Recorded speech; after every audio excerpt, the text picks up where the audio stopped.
जब business partner कर रहा था बीमार अपने ही पार्टनर को। दोस्तों ये स्टोरी है 2 बिज़नेस पार्टनर्स की जिनका कपड़े का काम था। ये कपड़ा एक्सपोर्ट करते थे, फ़ॉरेन कंट्री में भेजते थे और वहाँ से कपड़े का जो डिज़ाइन अप्रूव होता था तो हज़ारों लाखों की क्वांटिटी में कपड़ा जाता था। काफ़ी बड़ी इनकी फैक्ट्री थी एंड ये 2 बिज़नेस पार्टनर्स थे और दोनों बिज़नेस पार्टनर्स कुछ सालों तक काफ़ी अच्छे से काम कर रहे थे, मतलब काफ़ी ग्रो कर रहे थे। उसमें से एक बिज़नेस पार्टनर फ़ॉरेन कंट्री के टूर लगाता था ऑर्डर्स लाने के लिए और एक बिज़नेस पार्टनर पूरी फैक्ट्री को सँभालता था। और इन्होंने फिर बीच में जो फ़ॉरेन कंट्री के टूर लगाता था, उसको जो है बाहर का पूरा एक्सपीरियंस था और जो फैक्ट्री में रहता था, उसको फैक्ट्री पूरा हैंडल करने का एक्सपीरियंस हो गया था। अब जो फैक्ट्री हैंडल करता था, उसने कहा कि मैं भी बाहर टूर लगाऊँगा। तो जो है फिर उसने भी बाहर जाना शुरू किया और बदले में फिर जो बाहर टूर लगाता था, वो फैक्ट्री सँभालने लगा। इंटरचेंजेबली ये लोग काम करने लगे ताकि दोनों को मौका मिले। पर जो बंदा जो पहले फैक्ट्री सँभालता था, जब वो बाहर गया, तो अचानक से उसका जो माइंडसेट है वो बदल गया।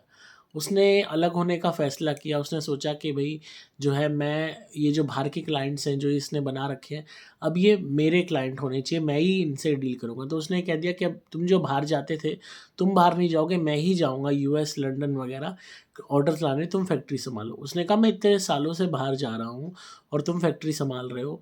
मैंने तुम्हारे कहने पे, तुम्हारी खुशी के लिए तुम्हें बाहर भेज दिया और बदले में मैंने फैक्ट्री सँभाली, जबकि मुझे लोग बाहर जानते हैं, तुम्हें कोई नहीं जानता। तो अब ये ज़िद क्यों? उसने कहा नहीं मैं ही बाहर जाऊँगा, तुम नहीं जाओगे। तो बा उसने कहा नहीं ऐसा नहीं होगा, जो है मैं जाता रहा हूँ, मुझे ही लोग पहचानते हैं, मेरी फेस वैल्यू से ऑर्डर देते हैं, तो मैं ही जाऊँगा, तुम जाते हो ऑर्डर इतने आते नहीं हैं, ऑर्डर कम हो रहे हैं। तो उनमें थोड़ा-सा कॉन्फ्लिक्ट हुआ। तो थोड़ा-सा जो ये वाला बंदा था जो फैक्ट्री सँभालता था, जिसको बाहर जाने की ज़िद लगी, इसके मन में एक शातिरपना सोचा, इसने सोचा कि इसको बाहर जाने से कैसे रोका जाए? तो उसने क्या किया, किसी तांत्रिक के पास वो गया और उसने वहाँ से कोई चीज़ पढ़वाई, भभूत वगैरह पढ़वाई और प्रसाद के नाम पे लड्डू में या खीर में वो उसको अमावस वाले दिन या पूर्णिमा वाले दिन खिला दिया करता था या शनिवार वाले दिन खिला देता था। किसी न किसी उसका नाम लेके, भगवान का नाम लेके, पूजा पाठ का नाम लेके। और जब भी और ख़ासकर वो क्या करता था कि जब भी उसकी फ़्लाइट होने वाली है, उससे कुछ टाइम पहले ही खिलाता था जिससे वो बीमार पड़ जाए। जब भी वो खाता था, वो बीमार पड़ जाता था और सिचुएशन ऐसी बनती थी कि बाहर फिर इसको जाना पड़ता था। ऐसा रिपीटेडली कई दफ़ा हुआ एंड वो इस चीज़ को समझ नहीं पाता था क्योंकि वो भी उसके सामने खाता था। अब उसने क्या खेल किया था, अपने वाला तो उसने अलग रखा हुआ था बॉक्स खीर वगैरह का और उसका अलग। जो उसको देता था उसमें वो मिला हुआ होता था भभूत वगैरह और ये जो ये वाली होती थी उसकी without any kind of black magic होती थी। तो वो बीमार भी पड़ता जा रहा था और उसको नेगेटिव सपने भी आते थे, भूत-प्रेतों के सपने आते थे, डर लगता था, उसको एक माइंड पे उसके डिप्रेशन हो गया था, एंग्ज़ायटी हो गई थी, हिम्मत उसके अंदर ख़त्म हो गई थी लोगों से बोलने की, उनका सामना करने की। धीरे-धीरे वो इतना वीक हो गया था कि इस पार्टनर ने जो है उसके माइंड को इतना ख़त्म कर दिया था टोटकों से कि वो डरने लगा था, उसको एक डरने की बीमारी हो गई थी। छोटी-छोटी चीज़ों से वो डरता था क्योंकि ब्लैक मैजिक हुआ था तो ऑब्वियसली अब असर करेगा। तो उसको डर लगा मैं फ़्लाइट में जाऊँगा, एक कहीं प्लेन क्रैश ना हो जाए या मैं लोगों से कैसे सामना करूँगा या मैं ये फैक्ट्री भी कैसे सँभालूँगा, कोई भी मुझे वर्कर को मैं कैसे अटेंड करूँगा। 300-400 वर्कर्स हुआ करते थे फैक्ट्री में एंड वो बंदा घर बैठ गया और जब वो घर बैठ गया तो इसको बहाना मिल गया और इसने फिर इश्यू क्रिएट किया कि भई तुम जो है फैक्ट्री नहीं आते हो, ना तुम बाहर सँभालते हो, इससे बेटर है कि तुम पैसे पकड़ो और तुम साइड हो जाओ।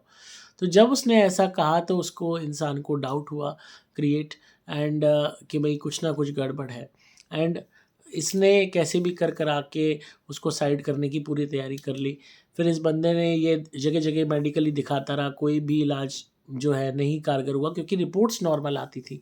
किसी भी रिपोर्ट में बीमारी नहीं निकलती थी। उन्होंने कहा और उन्होंने मनोचिकित्सक वगैरह को भी दिखाया। उन्होंने कहा पता नहीं आपको हो क्यों रहा है, सब कुछ ठीक है, सब कुछ नॉर्मल है, ब्रेन नॉर्मल है, सब नॉर्मल है, बॉडी नॉर्मल है, कोई बीमारी नहीं है, स्टिल आपको ऐसा क्यों हो रहा है?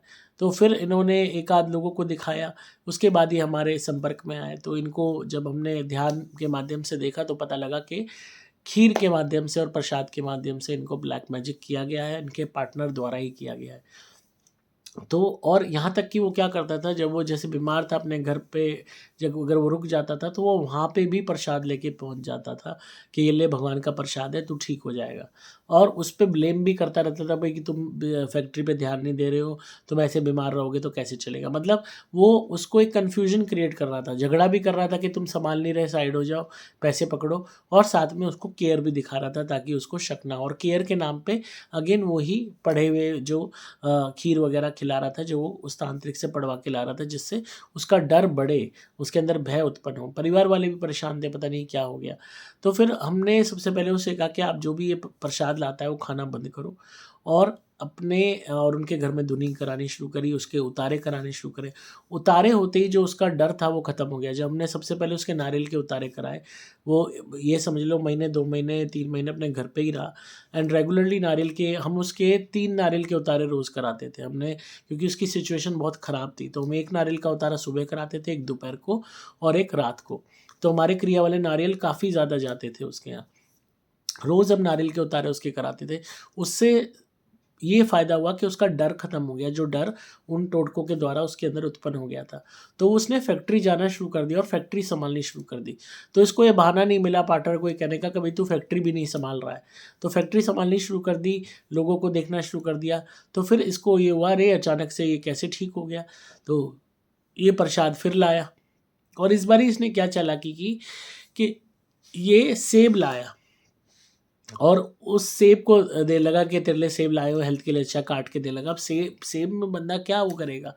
तो भी उस बंदे के माइंड में मैंने इतना डाल रखा था कि कुछ भी लाए, बंद पैकेट सामान भी लाए ना तो भी नहीं खाना।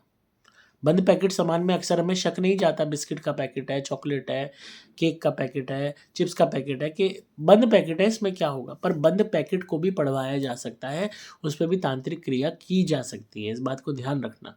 तो हमने क्लियर मना कर दिया था कि कुछ नहीं खाना है, चाहे कुछ हो जाए, चाहे भूखे रहना पड़े।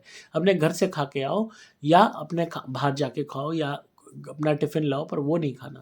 तो उसने खाने से मना कर दिया, तो ये झगड़ा करने लगा पार्टनर, उल्टा-सीधा बोलने लगा कि तू अब मेरा दिया हुआ खाता भी नहीं है, तू मेरे को नीचा समझता है, ये समझता है, वो समझता है, अब अचानक क्या हो गया तुझे, ये वो। क्योंकि चोर की दाढ़ी में तिनका, अब उसने तो टोटका करे हुई चीज़ लेके आया है, सेब। सेब पे सबसे तगड़े टोटके होते हैं, अमरूद पे होते हैं, नींबू पे होते हैं, केले पे होते हैं।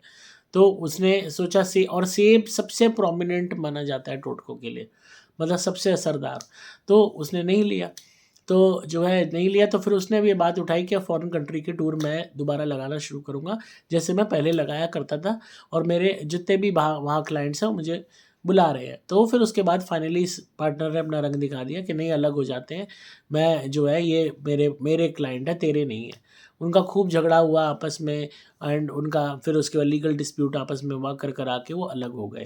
एंड उसके बाद ये बंदा ठीक है, इंडिपेंडेंट है, ये अब अपने क्लाइंट के लिए जाता है इंडिपेंडेंटली, क्योंकि सब इसे जानते हैं वहाँ पे। तो इसने अपना एक पैरेलल यूनिट शुरू कर लिया। हालाँकि उसने चालाकी से फैक्ट्री हड़प ली, इसको कुछ पैसे दिए, पर इसने अपना नया स्टार्ट कर लिया। धीरे-धीरे अब ये ग्रो हो रहा है, पर सबसे बड़ी फ़ायदा हुआ कि उसकी हकीकत जानने से जो बचाव हुआ कि ये इसकी हेल्थ ख़राब और नहीं हुई। जो उसने पागल करने के लिए टोटका किया था, कि ये इतना डरे कि पानी तक से डरने लगे।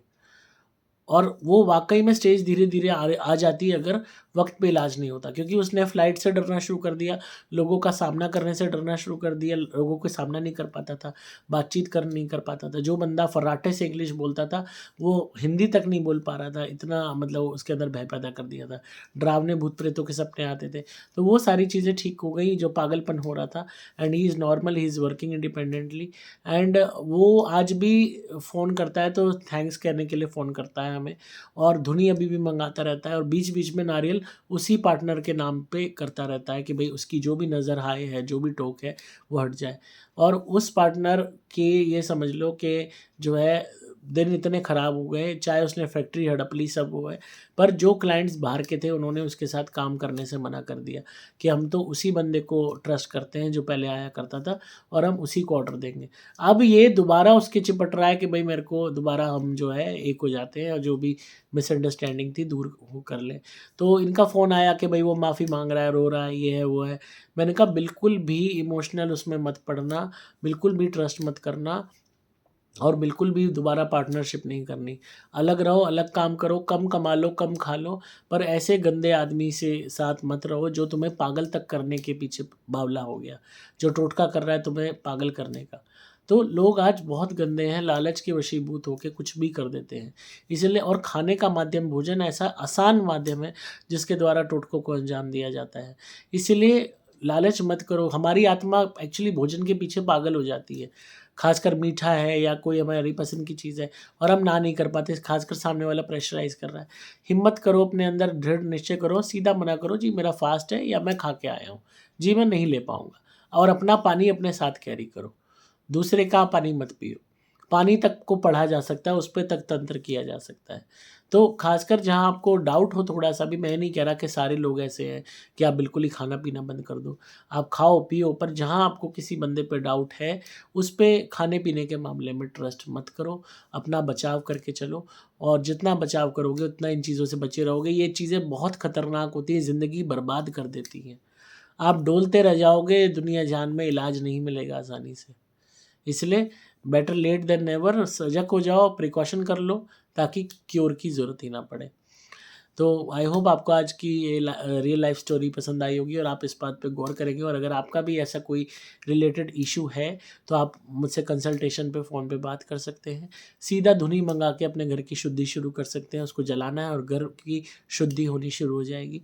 और अगर आपको लगता है आप पे कोई तंत्र मंत्र हो रखा है या किसी ने आपको प्रभाव डाल रखा है आप पे, तो आप हमारे क्रिया वाले नारियल मंगवाइए। बहुत आसान है, जो हमारे नारियल होते हैं अभिमंत्रित होते हैं, इसमें शक्ति होती है, मंत्रों से बंधे हुए होते हैं। इससे बस आपको अपना उतारा करना है 7 दफ़ा और फिर इस नारियल को हवन कुंड में जला देना है। बस ये करना है, अगले दिन उसकी राख कूड़े में फेंक दो। हम मिनिमम 30 नारियल देते हैं 1 महीने के लिए, ताकि 1 महीना जब आप रोज़ 1 नारियल का उतारा करके उसको जलाएँगे, आप खुद देखेंगे कि बड़ी से बड़ी परेशानी आपकी ज़िंदगी से दूर हो रही है। कितनी ही हाय लगी हो, कितनी ही नज़र लगी हो, कितनी ही पुराने टोटका हो रखा हो आप पे, सब हटना शुरू हो जाएगा। आप मंगा सकते हैं, आपको सिंपली मोबाइल नंबर 8130331007 पे व्हाट्सएप मैसेज करना होगा। नंबर दोबारा बोल रहा हूँ, 8130331007। डिस्क्रिप्शन में आपको नंबर भी मिल जाएगा, ईमेल का लिंक भी मिल जाएगा और वेबसाइट का लिंक भी मिल जाएगा। तो वीडियो कैसी लगी ज़रूर बताइएगा कमेंट्स में। लाइक कीजिए, शेयर कीजिए चैनल को, व्हाट्सएप पे, फेसबुक पे, जहाँ मर्जी शेयर कीजिए अपने फ्रेंड्स में, फैमिलीज़ में, ताकि और भी लोग तंत्र मंत्र से बच सकें, इसका ज्ञान प्राप्त कर सकें कि किस तरह ये चीज़ें होती हैं।